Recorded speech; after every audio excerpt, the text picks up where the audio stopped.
This program is brought to you by Emory University. Today we have Sharon Howell. She is the manager of echocardiography at Clifton campus. You're going to be working with her a lot when you come into the echo lab at EOH. She has been an amazing resource since I have been a cardiology fellow at Emory. She's kind of our guideline maker for echocardiography, and I'm hoping that we can learn more from her. Today she'll be talking to you guys about quantification and chamber dimensions, volumes, and EF. Thank you so much, Sharon. Okay. Well, thank you all. I have sent out an article to where all of our guidelines that we currently use are from the ASE, the American Society of Echo. And instead of sending the 53-page paper, I sent a summary paper that it's about 18 pages, but it's great for measurements, all of your normal values, how to measure and where to measure. It has a lot of good tricks of the trade. So I definitely suggest you hanging on to that. And if you're ever around the echo lab and you're questioning something, honestly, you look on any wall, especially in the tech area, and you will find the variations of what measurements you're looking for, how we measure them, and so forth. So the first measurement that we're going to talk about are just the internal linear dimensions.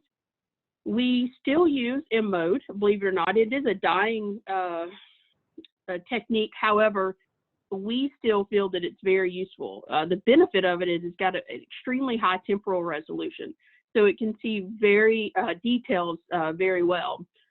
The bad part is the beam orientation. You have to be completely perpendicular to what you're trying to measure, and sometimes that can be a little bit difficult, especially with these larger cardiomyopathy patients.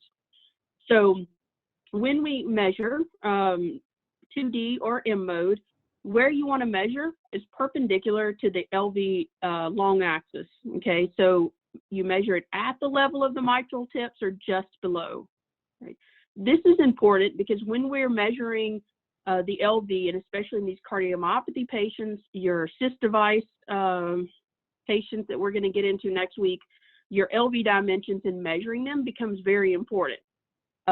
If you want to see a change in dimension, you have to make sure that you're measuring it in the exact same place. So that is why the guidelines are so important, to make sure that everyone who's doing an echo, we're doing it and we're measuring it at the same place. Okay, so we usually measure right at the tips of the mitral valve leaflet. When we measure in 2D, it does have a little bit lower frame rate than M mode, but it's still fairly high. The machines that are out these days have higher frame rate and resolutions with the newer probe. So it doesn't take away a lot of it. We tend not to, I know in the olden days, and when you do measure your linear measurements in 2D, it can give you an estimated EF if you measure all the walls and chamber sizes and diastole and systole. We try not to go with that measurement too much because it only gives you one particular area. It doesn't tell you what the rest of the geometry is doing. So if you have a wall that's not working properly or an apex that's down, it's going to falsely give you some information. So we don't normally look at it for EF anymore. However, again, it's great for chamber dimensions. Is your LV getting any larger? For your structural heart patients, with your MR, your LVAD patients, are you, when we do ramp studies, are you having some suction events? All of that we look at with the measurements of the LV. The volume assessment, looking at the LV volumes, we use Biplane Simpsons.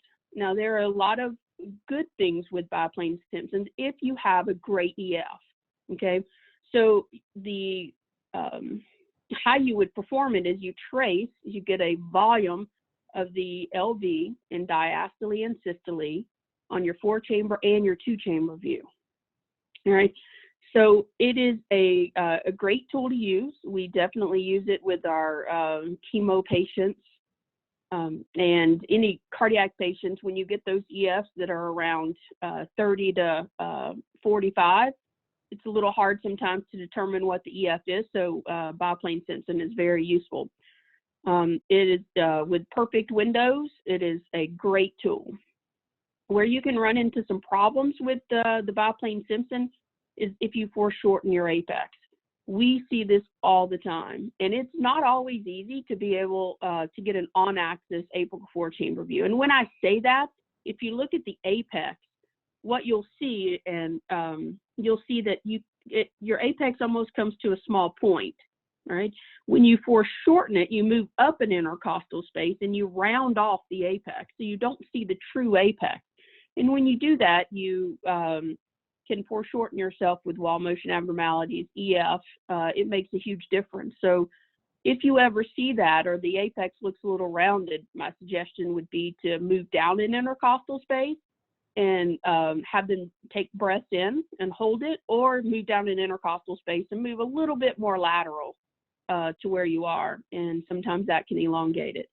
So very good tracing. We usually start at the level of the mitral valve, go around. We do not include trabeculations in these measurements. And as you can see, even with the picture, these are pretty good images, but they can be difficult to see. And I know you all have looked at echoes like that. So what do we do when we have issues seeing endocardium and we're really trying to determine the EF?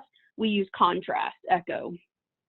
So if you can see at the top images, those aren't terrible images, but however, you could have an apical infarct that you don't see. You could have apical hypertrophy.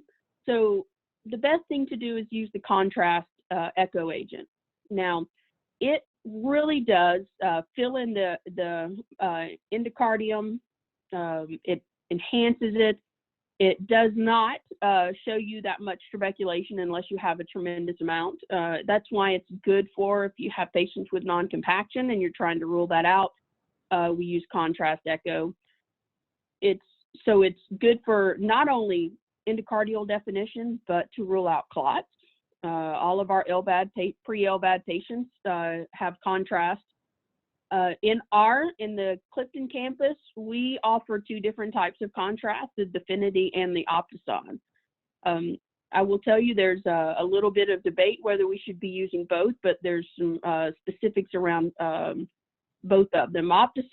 Definity is good because it lasts longer in the system, so especially if you're doing a long exam like a TSE or an exercise echo, it's helpful because you don't have to give as much of it.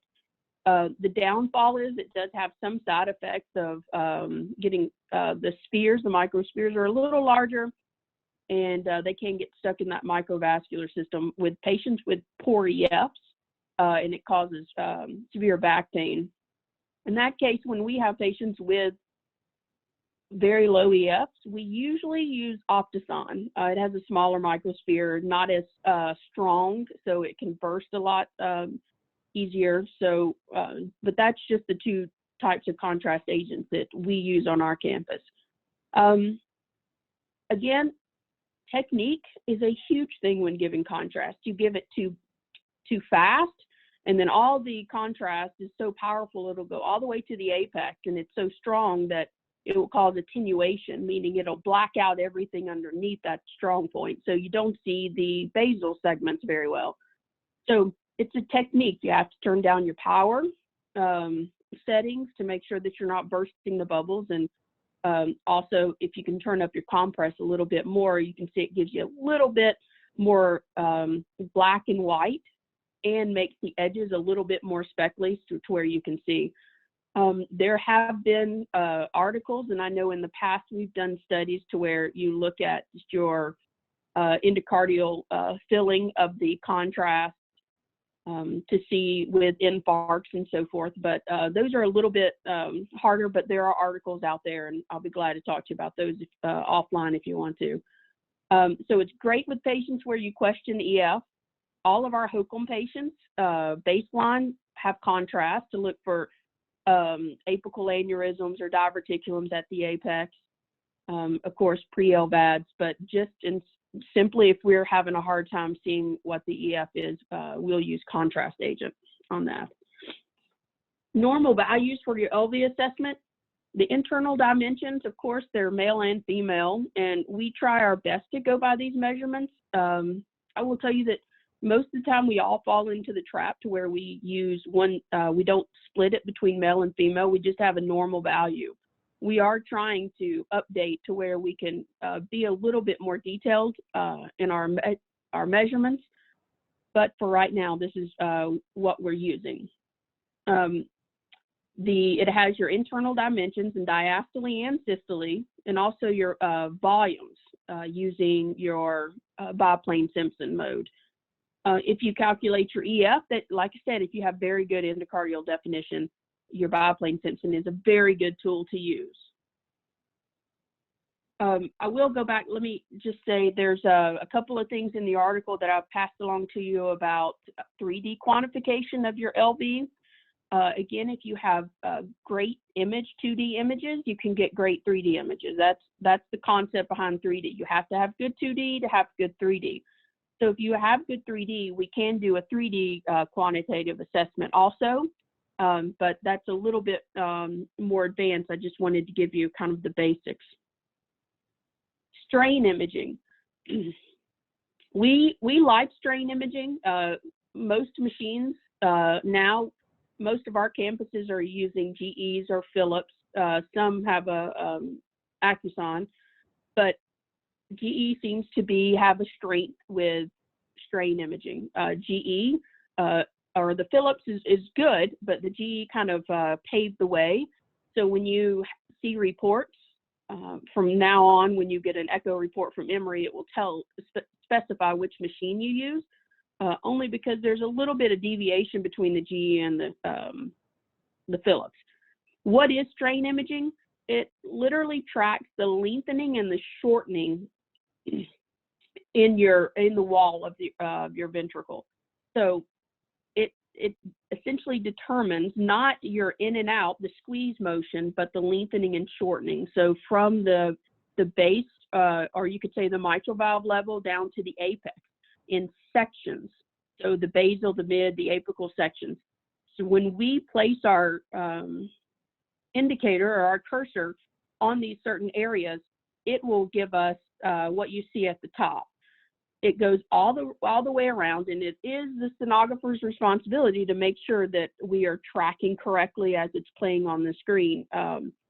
But anything above, well, I should say less than -20, strain is measured in negative because it moves away from the baseline. So the more negative, the better. I believe 18 is the normal cutoff. I've got the normal values here shortly. But it's good to show us, if you look on the bottom right, a patient with, this could be a patient with an anteroseptal infarct, or it could be a patient with HOCM. That's kind of the waveform that it gets. There are certain disease processes that have very specific type of strain patterns. When we look over to the image on your left, you can see right at the apex, everything, once you see blue, blue is usually akinetic. So all of the numbers are either very close to zero, close to baseline, meaning it doesn't move far from its baseline, or, and you can see that it spreads out. You can see this pattern in Takotsubo or simply an apical infarct. So all because you see a pattern, there are a lot of differential diagnoses for that. So we look independently at the heart itself to figure that out. So strain imaging is good. We use it for chemo patients. There's a lot of data that shows even patients with a normal EF that have received chemo, they can show a change or a reduction in their strain numbers before the actual LV starts to decline. So we do a lot of strain on all of our chemo patients for that reason. So it is a very useful tool, and it's growing. There are a lot of different variations of it, but for what you will see in the Emory labs and the Emory systems across the board, this is the type of information that you're going to get. All right. So one of the things that will probably be drilled in you, and you probably already know them, are the different views and what walls you see in each view. Okay. We'll talk about coronary distribution in a few minutes, but when we as sonographers are called to the ER with a patient with a STEMI, we're looking for wall motion abnormality. And so we're not going to look in just one particular view. We're going to look in all three views to make sure that, because every single view gives us new information. The top view up here, you can see this, the anterolateral and the imperioceptal, okay? See how it's cutting through. And so your two-chamber view has more of the inferior here and the anterior wall. And your bottom, your three-chamber view, has more of the anteroseptal and the infralateral. When we put that together with your coronary distribution, most of the time it's fairly accurate. If you have a patient that has a wall motion abnormality in the anterior region here, if you can see that, so then you can definitely suspect that you've probably got an LAD issue. So we use that, and a lot of times we're called to get an echo before the patient goes to the cath lab. But know your coronary distribution. If you are rotating through any echo lab and you're doing stress test or DSEs, these are a very important thing to know. Your sonographers are usually pretty up to date on them. However, you know, we all have bad days. So I want to make sure that every one of you understand the coronary distribution of the various walls and what we're looking at. When we talk about the RV, there's a lot. When I started with Emory, I guess about 17 years ago, we were looking at the RV, but we weren't doing a whole lot of measurements and a whole lot of quantification on the RV. Pulmonary hypertension kind of blew up and showed us that there is a huge need for more RV assessment. When LVADs first came out, we really concentrated on the LV function, what was going on, and we soon realized that if you have a poor RV and it can't get blood over to the left side, then you're going to have a big issue. So the RV has really had a lot of attention over the past 10 years, and I think it's been great. And ever so often they come out with new guidelines and new techniques for us. So I wanted to show you some of the things you're going to hear about. Number one, the RV focused view, which is this middle view. You can see that your heart is shifted just slightly lateral, right? Your lateral wall is almost out of the image steering diastole because your goal is to focus on the RV only. Okay, so how do you get this view from a four-chamber view? You literally just move a little bit more lateral, and you're going to it changes your orientation looking up at the heart. So you're looking more at the RV versus the LV. So it sweeps that RV into play. When we do our measurements, we perform our measurements in an RV-focused view. Okay, so the four-chamber view is the bottom view. That's normally what you see. You see the LV apex, and you see more of a point to your RV versus when you come over into the RV-focused view, you can see if you've had some issues with the RV, some rounded off. Your modified RV chamber up at the top, get to know this view because it is probably your best view for measuring TR velocities, okay? When we measure Dopplers, we always want to be completely parallel with flow. Well, when you're in this modified four-chamber view, you're almost always parallel with TR flow.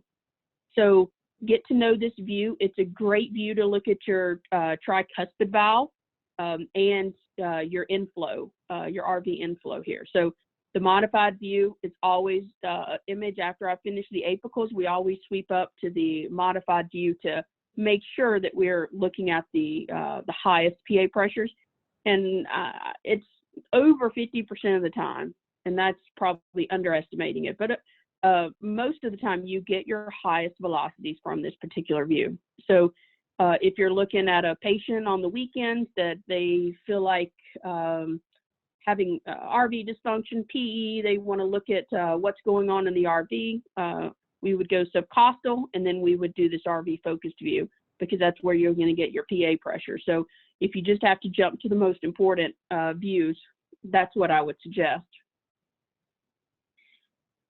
RV measurements from the various windows.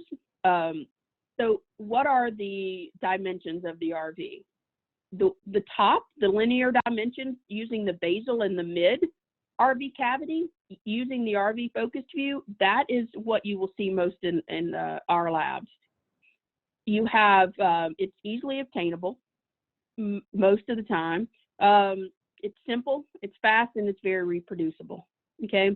The limitations are sometimes the RV is difficult to get the entire free wall into the image, depending on the patient's windows. COPD patients, patients with just poor windows it's hard to see. And also dependent on your probe orientation. So you can be in this view, and if you are in this RV focused view and you point anterior slightly, you open up the aortic valve, and then you change the geometry of what you're trying to measure on the right side. So when you're measuring here, you have to make sure that you're in a true apical, where you can see all four chambers, focused in on the RV, and where your atrium and your ventricle are completely open and to its largest dimensions. And you also, I usually point out that you want to make sure that you're seeing the apex here.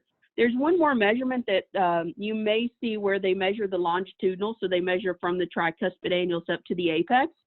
Our lab has chose not to do that due to issues with being able to reproduce that from echo to echo and tech to tech. We've done a lot of reviews on it. We've had sonographers and physicians measure the same images over and over, and we just found that not to be very reliable. However, the basal and the mid cavity RV dimensions are very reliable and are good to use from for your scans that are yearly or every 6 months, like your pulmonary hypertension patients. So good measurements to use. You can also, the other areas, if you don't have very good apicals, there's always another way to get your measurement. So you can do it from your parasternal or your short axis window. We don't use these as much, but however, you need to know about them, and you need to know where to go in case you don't have apical windows, which is not uncommon. The problem with this is it's less reproducible. You can, if you're not completely centered or rotated around on the aortic valve in the parasternal long axis view, you can measure at the improper areas. It's not as reproducible in our labs and in most. So, and then when you're looking at the RV in the short axis, one of the hardest images to obtain for a sonographer is to be able to measure the RV outflow tract properly. We know, and we've learned this a lot since we started TAVRs, that outflow tracts are not, they're not circular. They're very oval. And so when we measure these diameters, we're making an assumption that they are circular. So we really try our best to swing that PA over and to where we can see the entire RV outflow tract. They're not always very reliable and reproducible. It depends on who's measuring it. If we are asked to do if the techs are asked to do a shunt calculation, QPQS, one of the biggest pitfalls is measuring this RVOT diameter. So there's a lot of variations there. Where do we like to stay? If you're going to look at these patients, look at your the top measurements, your RV linear dimensions with the basal and the mid. So that's just two of them. The other we get from the RV, the global function using FAC, the fractional area of change. The FAC is just using the focused view again, and you're going to see this over and over in all of the newer ASE papers. They like the RV focused view, which again is more lateral, focusing in just on the RV.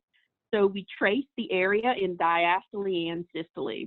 Luckily, you have the in diastole area minus the systolic area over the diastole area. So we have these in our machines that will calculate this for us, but we definitely, this is part of our RV protocol for LVADs and pulmonary hypertension patients. So very good prognostic value. You just have to make sure some of the pitfalls, you have a lot of trabeculation in the RV. So you cannot measure that RV trabeculation as wall. It can give you a falsely smaller area than you think is there. So you also have the moderator band, and it can get a little bit confusing with the anatomy. And it takes out the component of the RV outflow tract. So a little bit of some variations in that. However, it does seem to correlate fairly well with cardiac MR in that area. And I think that's why we continue to use it, because we do have such a good correlation there. So the FAC is the change in the area from diastole to systole. TAPSE and S prime. TAPSE has been around forever. It's an M-mode technique. But I will tell you that when I first started, I was working with Micah Fisher to get a pulmonary hypertension protocol put together. And he was rounding up in the unit when I was doing an echo on a patient. And he came out, and I gave him all this great information from cardiac output to mean pressures. And he said, you know, I would really like to see TAPSE on my reports. And I had no idea what he was talking about. So I had to go Google it. TAPSE is tricuspid annular plane systolic excursion. How much does the tricuspid valve annulus move toward the apex, all right, when it contracts? So that's what we're looking for. How do we do it? M-mode. Again, M-mode has very high temporal resolution, so it is a great tool to use. You just want to be at, you want to have the proper alignment, all right? So we do it in the apical 4-chamber view, all right? It is angle dependent, so we try to make sure, and again, we can use the apical focused view, the RV focused view for this particular measurement. I have the normal values for you in just a second, but anything over 17 millimeters traveled, so from the baseline at rest to peak systole, how much is that annulus moved? So 17 millimeters is your cutoff for normal, and higher is pretty good. Tissue Doppler has made a huge comeback in the past. Not a comeback. It's a great tool to use. It looks more into the free wall, look into the tissue more so. It's very reproducible. Believe it or not, you get better tissue Doppler measurements on your tricuspid annulus than you do your mitral valve annulus when we're looking for E primes. On the tricuspid valve side, we can look at E to E prime or ratios. However, there's a lot more flow variations on the right side than there are on the left. So that's probably a little bit more advanced technique that we'll talk about later. What do? We put the cursor, our sample volume, at the RV, RV free wall in the tricuspid valve annulus, okay? And then you'll get the waveform that you see below. When we measure that peak systolic waveform, it gives us, and I believe anything above 9.5 would be considered normal. There is a lot you can do, again, with these waveforms. That particular picture also shows your isovolumic contraction and relaxation times. So a lot of more in-depth measurements can be made with that, but for you, I just want you to look at the S prime, and if it's essentially above 9.5, then it's fairly normal. It is easy to measure. It's reproducible. It has been validated on multiple imaging modalities, but again, it's still angle dependent because it is a Doppler technique. When we talked about one thing, when we talk about strain, which I believe we're coming up with, strain, 2D strain, right here in RV, this is not it's very angle independent. So what I mean by that, if you look at these larger images, you can see on the walls of the RV these small little dots going all the way up the RV free wall. Well, essentially, it's measuring between those segments, those smaller segments, how much lengthening, shortening do you have, and that's how it gives us the strain. Because it's measuring tissue from point A to point B, and it's more of a speckle tracking derived strain, it's not angle dependent. When we look at tissue Doppler, with what we were looking at before, looking at your S prime and your E prime and A prime, that is very angle dependent because it's still a Doppler technique, okay? So that's the difference in the two. Years ago, strain was a Doppler-derived measurement. However, when speckle tracking came out, it was much more reliable and reproducible because of the fact that it's angle independent.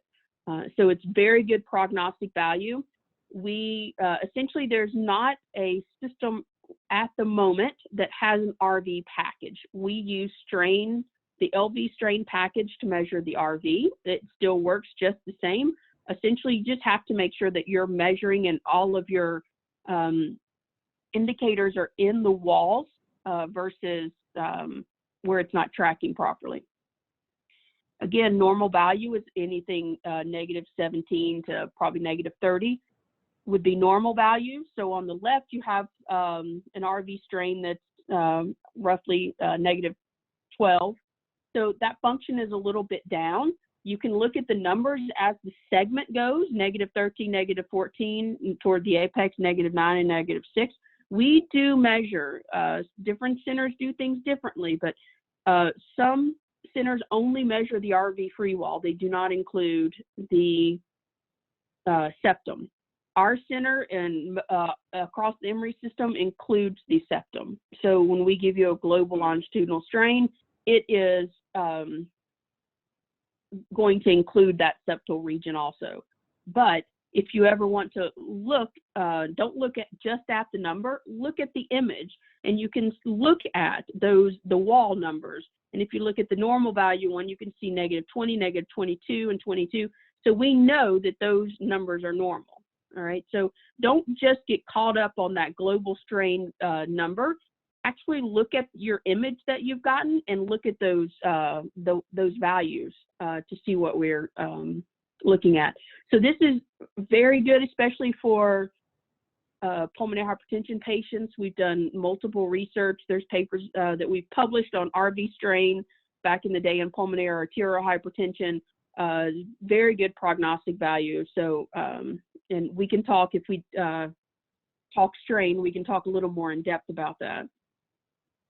Your normal values, again, your RV basal and mid diameter are essentially your perfect, what we use and what's reproducible with any machine and any sonographer. The normal ranges, I normally say anything above 41 on the basal region and 35 on the mid region would be abnormal. There are a lot of other measurements there, but those are the two that are extremely reproducible and why we use them. The RV functional values, the TAPSE, anything greater than 17 is normal. Pulsed Doppler, S-wave, okay, anything greater than 9.5. And there's a couple of other things. Your RV fractional area of change, anything less than 35, and your RV free wall strain, again, anything greater than -20, which is -20 to about -35 is where they normally range. So it does get into a little bit of the 3D EF. I'm not going to get into that because it's a very advanced type of imaging. And because the RV is very complicated in the fact that it has an inflow in and outflow, and it's not just a cone-like shape like the LV. So it gets a little bit more complicated. There are cases where we're measuring this for research and so forth, but we're still honestly trying to figure out exactly what's reliable and what's not on that aspect of it. The RA area. Again, there's a lot of measurements on the RA. You can measure your major and minor axes. Our center, and I believe we're usually, all of our echo labs usually try to stay within the same guidelines. We measure the RA area. I have a lot of friends across the country, and pretty much RA area is what most are going by. It's better than the linear dimensions. It's more representative of the actual. You measure the entire area. You have to make sure that you're not foreshortening the right atrium. So Typically, when we measure this view, we normally measure it in just a 4-chamber, not the focused 4-chamber view.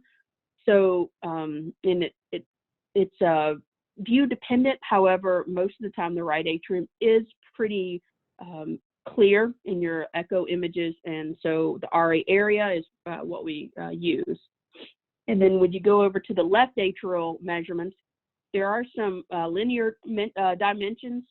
Again, we still use M mode. We still measure through the aortic valve in the left atrium to measure those the linear dimensions.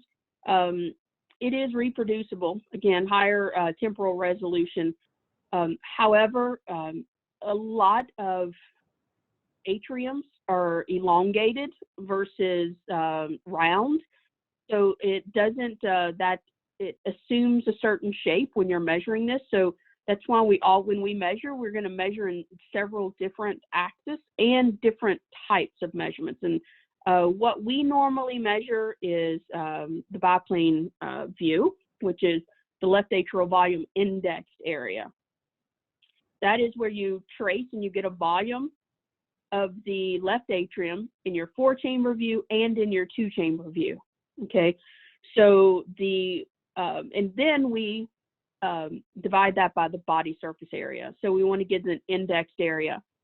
We know that a gentleman who's 6'5" and weighs 300 pounds, his atrium is probably going to be a little bit bigger than an older lady that's 5 foot tall and weighs 100 pounds.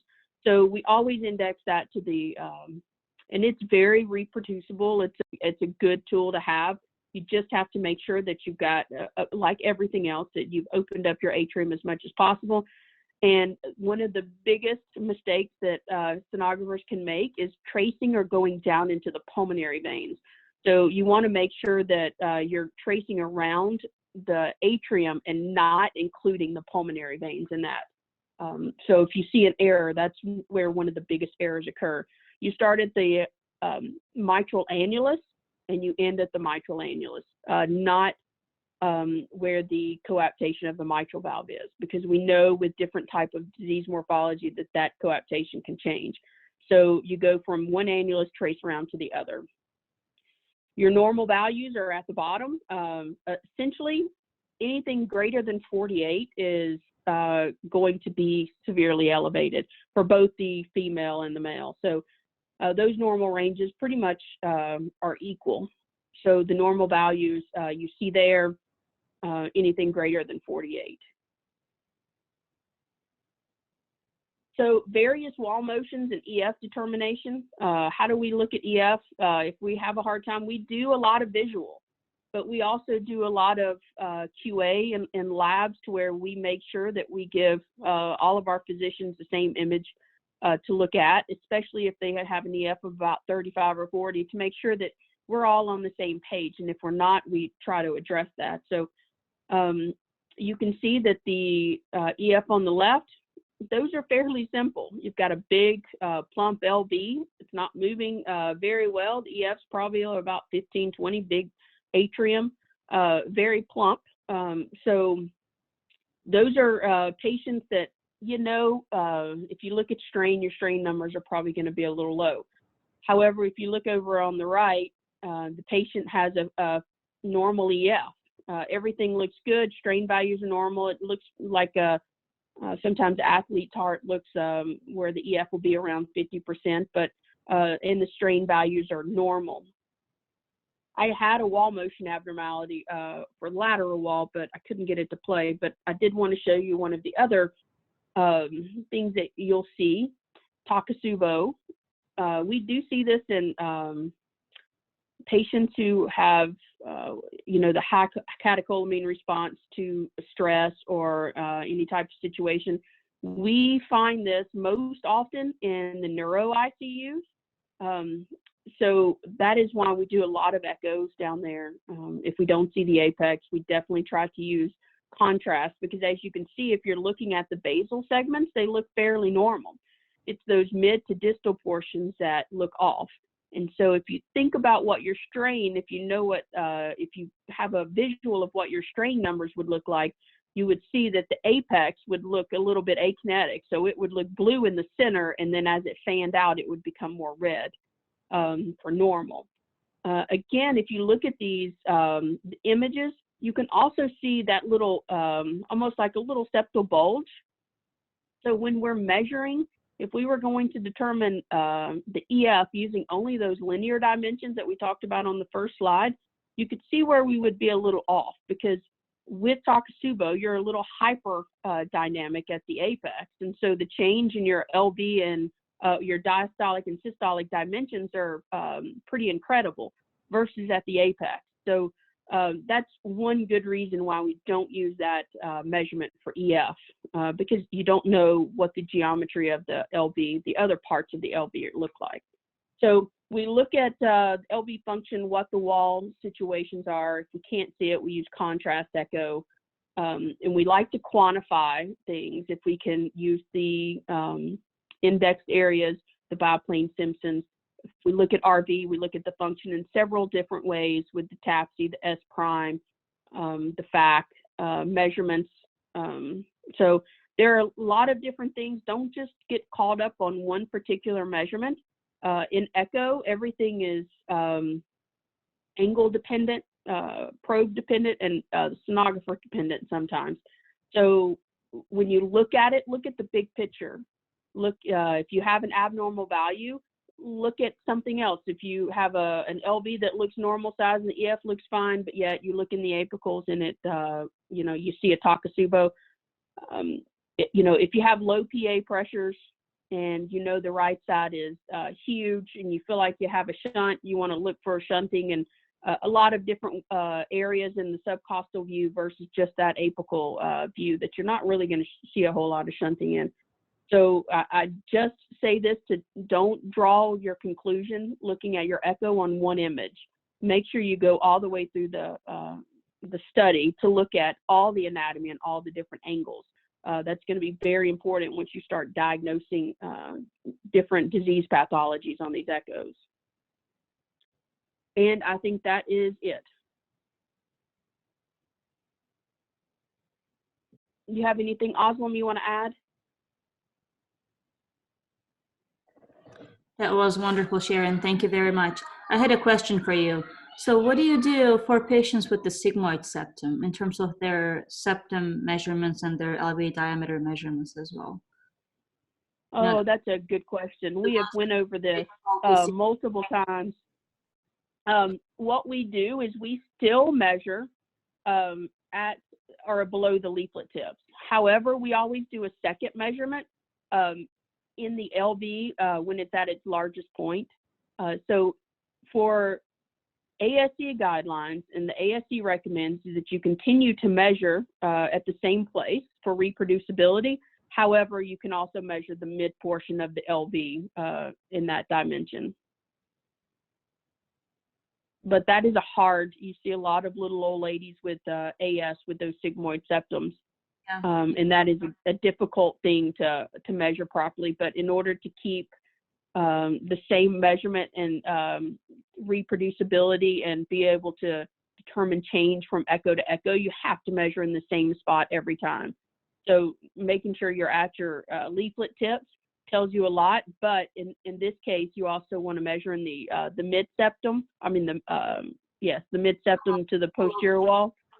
But again, that's why we look at all of our echoes before we scan so that we get an idea of where someone measured previously on cases like that. It's tough. That's a hard one, but always be reproducible and try to measure at the same spot, and then go and measure an additional measurement a little bit more in the LV.